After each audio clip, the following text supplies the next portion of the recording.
Hi friends, welcome back to Chetan Bharat learning. Friends, अगली 3 videos में हम एक बहुत ही इंटरेस्टिंग जर्नी पे जाने वाले हैं। ये जर्नी है ब्रिटिश कंक्वेस्ट ऑफ इंडिया की, कि कैसे एक छोटी सी कंपनी, एक ट्रेडर्स की, मर्चेंट्स की कंपनी ने इतने बड़े एरिया के ऊपर अपना पॉलिटिकल कंट्रोल एक्सरसाइज कर लिया। और ये पॉलिटिकल कंट्रोल ऐसा था कि India was known as the jewel in the British crown, the most precious jewel in the British crown। तो किस तरह से कंपनी ने ये डोमिनेंस बनाई, उसी की स्टोरी हम कवर करेंगे नेक्स्ट सीरीज ऑफ वीडियोस में। तो एट द वेरी आउटसेट हमें ये समझने की ज़रूरत है कि ये प्रोसेस किस तरह से एनविजन किया गया था, किस तरह से इसे अचीव किया गया है। अब यहाँ हम देखेंगे कि जो प्रोसेस है बहुत ही सिस्टेमेटिकली लेआउट किया गया था।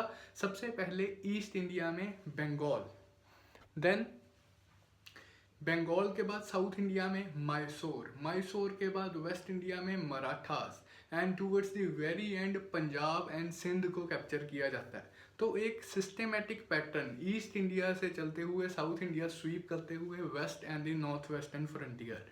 ये तो बात थी सिर्फ उन एरियाज की जहां आउटराइट मिलिट्री कंक्वेस्ट हुआ है।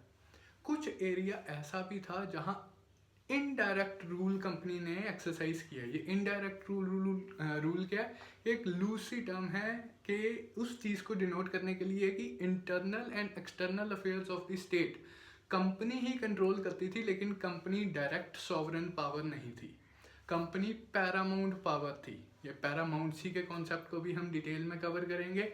देन तीसरे कुछ ऐसे एरियाज थे जहाँ इनिशियली तो इनडायरेक्ट रूल था, लेकिन कंपनी इवेंचुअली डिसाइड करती है कि भाई बहुत हो गया इनडायरेक्ट रूल, हम तो डायरेक्टली ही गवर्न करेंगे। तो पूरे ब्रिटिश इंडिया में 3 तरह की टेरिटरीज थी, जो तो आउटराइटली, अगर कंक्वेस्ट के पॉइंट ऑफ व्यू से अगर मैं बात करूं, कुछ एरियाज जो आउटराइटली ही मिलिट्री कंक्वेस्ट के थ्रू ब्रिटिश कंट्रोल में आए, कुछ एरियाज जहाँ कोई आउटराइट कंक्वेस्ट नहीं हुआ लेकिन इनडायरेक्ट रूल प्रैक्टिस किया जा रहा है। तीसरे वो एरिया जहाँ इनडायरेक्ट रूल से शिफ्ट किया गया है डायरेक्ट कंट्रोल की तरफ। तो इस सारी ब्रिटिश कंक्वेस्ट ऑफ इंडिया का जो से के पूरा लेआउट है, ये स्टार्ट होता है बंगाल के साथ। तो इसी बंगाल कंक्वेस्ट के साथ ही हम हमारी फर्स्ट वीडियो ये स्टार्ट करेंगे। बंगाल की कंक्वेस्ट को समझने के लिए हमें ज़रूरत है अगेन थोड़ा सा इंडियन पॉलिटिकल सिनेरियो को समझने की। Now in the medieval times India was governed by Mughal rulers. Mughal empire achieve the height of its glory with the reign of Aurangzeb, लेकिन एम्परर औरंगजेब की डेथ हो जाती है 1707 में। इसी के साथ मुगल डिक्लाइन भी सेट इन हो जाता है। अब मुगल एम्पायर जैसे जैसे डिक्लाइन करता है, पॉलिटिकल सेंटर के पास इतनी अथॉरिटी नहीं थी कि इतने वास्ट एम्पायर को डायरेक्टली मिलिटरीली अपने कंट्रोल में रखे, एडमिनिस्ट्रेटिवली अपने कंट्रोल में रखे। तो उसका रिजल्ट क्या होता है कि डिफरेंट पार्ट्स ऑफ इंडिया में रीजनल स्टेट्स का जन्म होता है। ये जो रीजनल पावर्स हैं, 3 तरह की regional states come into existence. कौन सी? सबसे पहली तो है ऑटोनॉमस, ऐसा क्रोनोलॉजी नहीं है, बस 3 तरह की स्टेट्स हैं। सबसे पहली है ऑटोनॉमस स्टेट्स, जैसे एंग्लो फ्रेंच राइवलरी वाली वीडियोस में हमने डिस्कस किया था हैदराबाद के बारे में। अब टेक्निकली तो Hyderabad was part of the Mughal empire. Hyderabad का ruler was appointed by the Mughal emperor, लेकिन क्योंकि मुगल एम्पायर वीक हो गया था, Mughal emperor was not able to exercise direct control over Hyderabad. तो हैदराबाद का जो रूलर था प्रेटी मच ऑटोनॉमस था, वो अपनी मर्जी की करता था, जो जैसा उसका दिल करता था वैसे इंटरनल पॉलिसीज इम्प्लीमेंट करता था, जैसा उसका दिल करता था वैसी फॉरेन पॉलिसीज इम्प्लीमेंट करता था। तो ये हैं ऑटोनॉमस स्टेट्स, जैसे कि हैदराबाद। फिर दूसरी तरह की स्टेट्स थी रिबेलियस स्टेट्स, कि जो रीजनल पावर्स थी उन्होंने देखा कि मुगल एम्पायर वीक हो रहा है, तो अब हम रिबेल करके अपनी इंडिपेंडेंस प्रोक्लेम कर सकते हैं। जैसे दी स्टेट ऑफ भरतपुर, ये जाट्स की स्टेट थी, जाट्स ने मुगल्स के अगेंस्ट रिबेल किया एंड अपनी इंडिपेंडेंट स्टेट क्रिएट की। उसी तरह से the Sikh state of Punjab, six ने मुगल्स के अगेंस्ट रिबेल किया एंड अपनी इंडिपेंडेंट स्टेट कार्व आउट की। तो ये थी दूसरी तरह की स्टेट्स जो कि थी रिबेलियस स्टेट्स। एंड देन तीसरी तरह की स्टेट्स थी इंडिपेंडेंट स्टेट्स। ये वो स्टेट्स थी जो कभी भी एज सच मुगल एम्पायर के डोमिनियन में थी ही नहीं, जैसे दी स्टेट ऑफ माइसोर। माइसोर इतनी साउथ में था कि यहाँ तक कभी मुगल इन्फ्लुएंस पहुँचा ही नहीं, ये हमेशा से इंडिपेंडेंट ही रही हैं। तो ये तीन तरह की स्टेट्स थी 18th सेंचुरी इंडिया में, जो कि मुगल एम्पायर के डिक्लाइन के बाद एग्जिस्टेंस में आई। अब ब्रिटिश जब अपनी कंक्वेस्ट ऑफ इंडिया की जर्नी स्टार्ट करते हैं, they don't have to content with a single power की एक मुगल एम्पर है उसको हराना एंड देन इंडिया हमारा है, नहीं। The British they have to deal with these small regional powers. इनको इंडिविजुअली डिफीट करके ब्रिटिश ने अपना एम्पायर बनाया इतना बड़ा इंडिया में। तो इन्हीं रीजनल स्टेट्स के कंक्वेस्ट की स्टोरी हम कवर करेंगे। Will start with the first state that is Bengal. Bengal में नवाब्स रूल कर रहे थे on behalf of the Mughal emperor. Mughal emperor Nawab of Bengal को अपॉइंट करता था, लेकिन जैसा कि हमने डिस्कस किया है, हैदराबाद की तरह बंगाल भी प्रेटी मच ऑटोनोमस प्रोविंस था। यहाँ पर लेकिन काफ़ी डायरेक्ट कनेक्शन था मुगल अथॉरिटी और नवाब ऑफ बंगाल्स का। Nawabs of Bengal regularly Mughal treasury को खजाने में कंट्रीब्यूशन भेजते होते थे। ब्रिटिश अब डिसाइड करते हैं, जब कार्नेटिक वॉर्स चल रही थी, एंग्लो फ्रेंच राइवलरी वाली 1740 से स्टार्ट हुई हैं, 1750s में सेकंड कार्नेटिक वॉर चल रही थी। इसी दौरान अब ब्रिटेन डिसाइड करता है, British East India company decide करती है कि भाई हमें फ्रेंच अथॉरिटीज से है इंडिया में खतरा। तो जहाँ जहाँ हमारे ट्रेडिंग आउटपोस्ट हैं, जहाँ जहाँ हमारे कमर्शियल सेंटर्स हैं, जहाँ जहाँ हमारी फैक्ट्रीज हैं, हम उन फैक्ट्रीज को प्रोटेक्ट करने की कोशिश करेंगे, हम उन्हें फोर्टिफाई करने की कोशिश करेंगे। तो बंगाल में इनकी फैक्ट्री थी कैलकटा में, जहाँ इनका फोर्ट था फोर्ट विलियम। इन्होंने डिसाइड किया कि भाई हम फोर्ट विलियम को अच्छे से फोर्टिफाई कर देंगे। अब नवाब ऑफ बंगाल इनसे पूछता है कि तुम्हें किससे खतरा है, तुम क्यों फोर्टिफिकेशंस कर रहे हो अपने कैलकटा को। तो ये कहते हैं कि हो सकता है फ्रेंच हमारे ऊपर अटैक करते हैं। तो नवाब ऑफ बंगाल इन्हें कहता है कि भाई तुम मेरे डोमिनियंस में सेफ हो, तुम्हें कोई एज सच फोर्टिफिकेशंस करने की ज़रूरत नहीं है। लेकिन इन लोगों को नवाब पे यकीन नहीं होता कि क्या पता नवाब हमें बचाए ना बचाए, तो ये अपनी फोर्टिफिकेशंस करते रहते हैं। तो that precipitated a crisis between Nawab of Bengal on one hand and British East India Company on the other. It eventually leads to clash of the two powers. लेकिन कहानी इतनी सिंपल नहीं है। ये तो वो आउटराइट चीज़ है जिसने इमीडिएटली ये कन्फ्लिक्ट कॉज किया। इसका जो अंडरलाइन कॉज है वो थोड़ा सा डीप, वो थोड़ा सा उसके लिए हमें थोड़ा सा पीछे जाना पड़ेगा। वो क्या, हमने देखा कि कंपनी को 1696 में कलकत्ता का एरिया मिला, वहाँ की ज़मींदारी मिली, वहाँ पे अथॉरिटी मिल गई कि वो अपने ट्रेडिंग एक्टिविटीज़ कंटिन्यू कर सकते हैं। इसी चीज़ को आगे ले जाते हुए 1717 में जब दिल्ली में फारूक सियार मुगल एम्परर थे, कंपनी वाले उनको रिक्वेस्ट करते हैं कि हमें कुछ ट्रेडिंग प्रिविलेजेस चाहिए, हम व्यापार करते हैं, अपने व्यापार को एक्सपैंड करने के लिए हमें कुछ प्रिविलेजेस वगैरह चाहिए। फारूक सियार सोचते हैं कि चलो ठीक है, ट्रेड कर रहे हैं, ये हमारे बंदों से ही तो सामान खरीद रहे हैं, प्रॉस्पेरिटी बढ़ रही है, तो उन्होंने कुछ प्रिविलेजेस उनको दी। ये प्रिविलेजेस फारूक सियार ने उन्हें दी थी बाय रॉयल फरमान ऑफ 1717। वेरी इंपॉर्टेंट डॉक्यूमेंट है, याद रखेंगे आप इसके बारे में। इस डॉक्यूमेंट को, रॉयल फरमान ऑफ फारूक सियार 1717 में जो इशू किया गया था, इस डॉक्यूमेंट को Magna carta of east India company in India भी बोला जाता है। क्यों बोला जाता है इसे मैग्ना कार्टा? क्योंकि इस फरमान में फारूक सियार ईस्ट इंडिया कंपनी को राइट्स देते हैं कि आप बंगाल में ड्यूटी फ्री ट्रेड कर सकते हैं। आप कोई भी कमोडिटी खरीद रहे हैं, आपको उसके ऊपर कोई टैक्स देने की ज़रूरत नहीं है। आप कोई भी कमोडिटी एक्सपोर्ट कर रहे हैं इंडिया से यूरोप, आपको उसके ऊपर टैक्स देने की ज़रूरत नहीं है। इस पर्पस के लिए अपने से की कमोडिटीज़ खरीदने के लिए या एक्सपोर्ट करने के लिए आपको लाइसेंसेस भी आप इशू कर सकते हैं। लाइसेंसेस को या पासिस को ये बोलते थे दस्तक।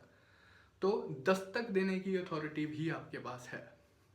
कंपनी खुश, मुगल एम्परर खुश, लेकिन नवाब ऑफ बंगाल टेंशन में। नवाब ऑफ बंगाल कहता है कि भाई मुगल एम्परर, तेरी अथॉरिटी तो यहाँ चलती नहीं है, यहाँ प्रैक्टिकल मुद्दे तो मुझे सॉल्व करने पड़ते हैं। तूने इन्हें राइट्स दे दी, चलो राइट्स दे दी, वो भी बात मान ली। अब कंपनी क्या कर रही है कि इन्हीं राइट्स को मिसयूज कर रही है। किस तरह से? मुगल एम्परर ने ईस्ट इंडिया कंपनी को राइट दिया था कि वो इंडिया में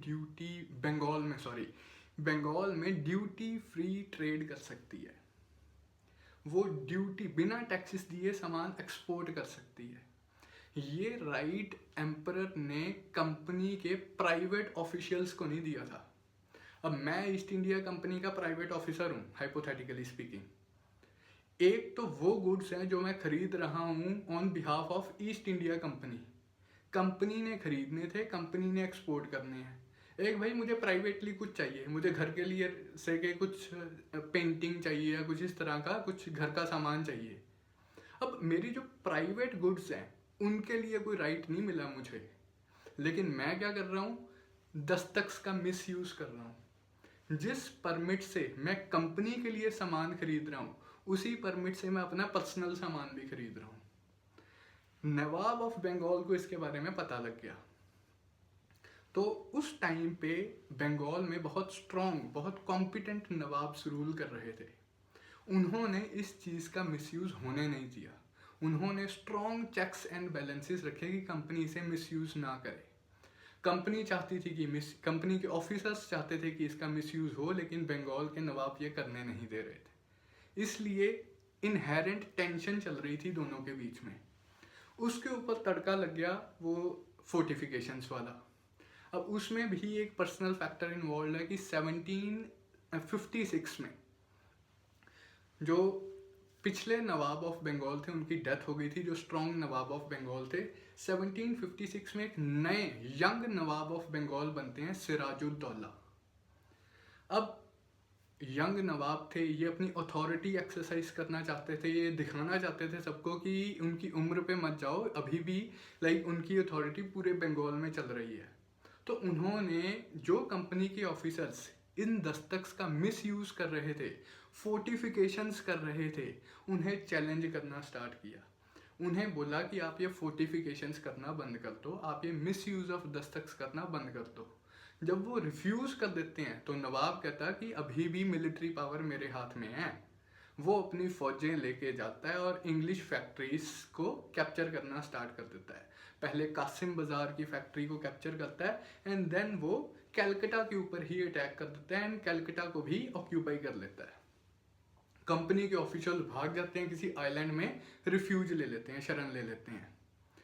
अब वक्त बहुत इंपॉर्टेंट है, 1757 की बात है ये। साउथ इंडिया में थर्ड कर्नाटक वॉर चल रही है, 7 ईयर्स वॉर चल रही है।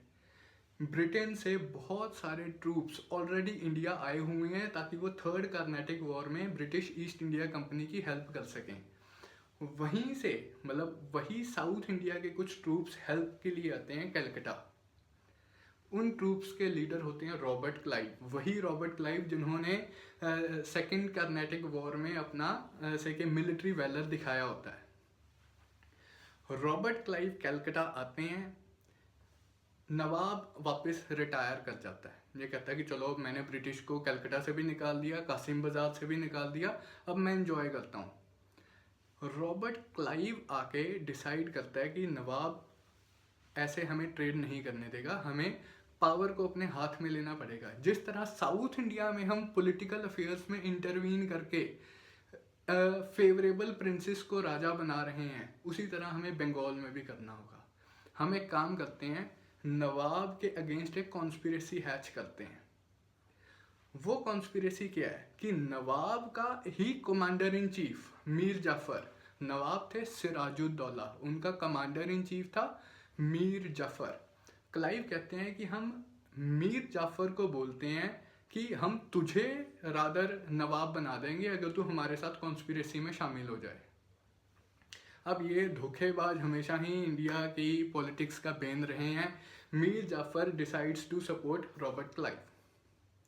अब मीर जाफर लेकिन क्लाइव को बताता है हमें तो फाइनेंशियल सपोर्ट भी चाहिए होगी, उसके लिए कुछ बैंकर्स हैं, इंपॉर्टेंट बैंकर्स ऑफ बंगाल जो कि friendly to nawab of Bengal हैं, उन्हें हमें अपनी साइड पे लेना पड़ेगा, जैसे कि उम्मी चंद, जैसे कि जगत सेठ।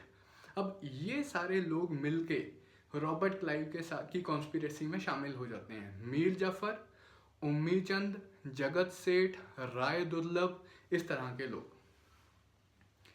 तो कंपनी अब डिसाइड करती है अटैक करने के लिए। राजा लड़ ही नहीं पाता, क्यों? क्योंकि मैक्सिमम पोर्शन ऑफ उसकी आर्मी लड़ाई में पार्टिसिपेट ही नहीं करता। मीर जाफर जो कि कमांडर इन चीफ होता है, जब वही कॉन्स्पिरेसी में शामिल है तो नवाब ऑफ बंगाल कैसे ही जीतता। तो नवाब लड़ा लेकिन he was easily defeated by Robert Clive and this ends the battle of Plassey. अब प्लासी अपने आप में मिलिटरली कोई इंपॉर्टेंट बैटल नहीं है, लेकिन what happened after Plassey is important. इसके बाद वाले इवेंट्स के लिए एक टर्म यूज किया जाता है, प्लासी प्लंडर। कंपनी के ऑफिशियल्स ने इतना लूटा बंगाल को कि कहने की हद नहीं है। कंपनी के ऑफिशियल, अब उन्होंने मीर जाफर को नवाब तो बना दिया, लेकिन उसे बोला कि तुझे नवाब किसने बनाया? हमने, तो हमें चाहिए गिफ्ट्स।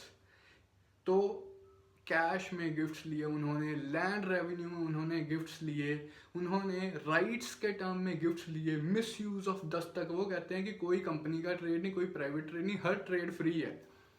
तो this was the result of battle of Plassey के उन्होंने बंगाल को एक इंडिपेंडेंट ऑटोनॉमस किंगडम से कन्वर्ट कर दिया एक पपेट किंगडम ऑफ कंपनी में।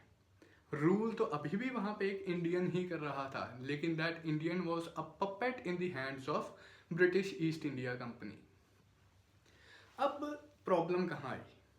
सिस्टम ये चल रहा था, मीर जाफर नवाब बनने के बाद वो रियलाइज करता है कि यार कंपनी की तो डिमांड्स ही बहुत ज़्यादा है। कभी ये गिफ्ट्स मांगना स्टार्ट कर देते हैं, कभी ये राइट्स मांगना स्टार्ट कर देते हैं, कभी ये रेवेन्यू मांगना स्टार्ट कर देते हैं, कभी ये ज़मींदारी मांगना स्टार्ट कर देते हैं। अगर मैं इतना कुछ इन्हें ग्रांट कर दूंगा तो फिर मेरी अथॉरिटी का क्या बनेगा? तो किस तरह से मैं लोगों को दिखा पाऊंगा कि भाई मैं ही नवाब हूँ, लोग मेरा मजाक उड़ाएंगे। तो वो कहता है, कंपनी को देता है वो जवाब कि भाई मेरे पास भी एक लिमिट है, जितना मेरे पास पैसा होगा मैं उतने ही आपको गिफ्ट दे सकता हूँ, उससे ज़्यादा तो नहीं दे सकता। तो कंपनी कहती कि तुझे नवाब किसने बनाया था? हमने।